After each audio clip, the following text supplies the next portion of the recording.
பாண்டுரங்க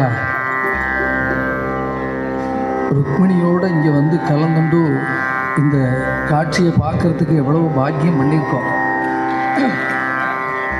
அதில் ஒரு 5 நிமிஷம் மட்டும்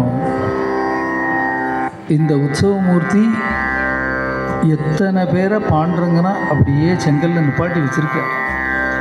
அதனால அவர் பாண்டுரங்கன் மாதிரி 10 நிமிஷம் நிற்கணும்னு எங்களோட ஆசை.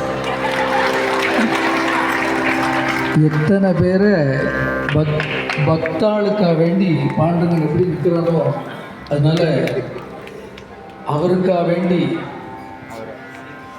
ருக்மிணியும் பாண்டுரங்கனும் சேர்ந்து நின்று இந்த காட்சியை நாங்கள்லாம் பார்க்கணும், நம்மெல்லாம் பார்க்கணும் அப்படின்னு.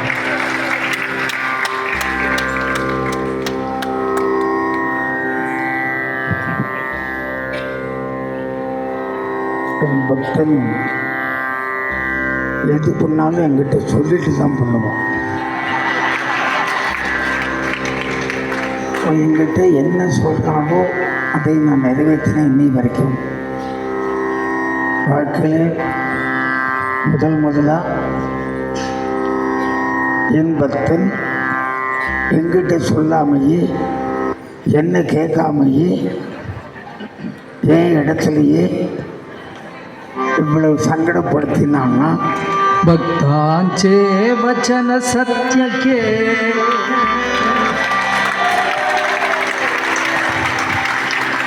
இதுக்கு பாண்டுரங்க இதுக்குள்ள அர்த்தம் உனக்கு தெரியும்னு நினைக்கிறேன்.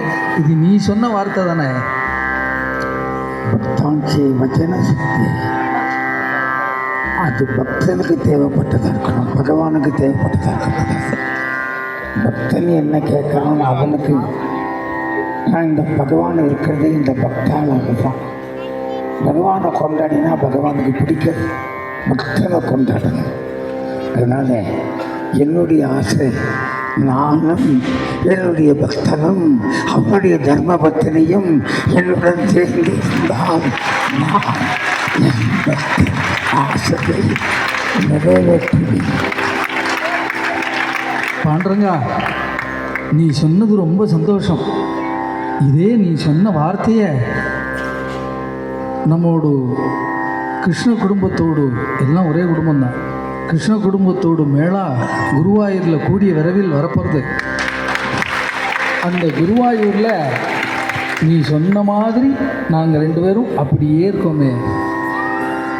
பக்த வச்சன சத்தியகி பகவான் இச்சாபே சத்தியகி. பக்தனுடைய வச்சனம் சத்தியம்னா பகவானுடைய ஆசையும் சத்தியம்.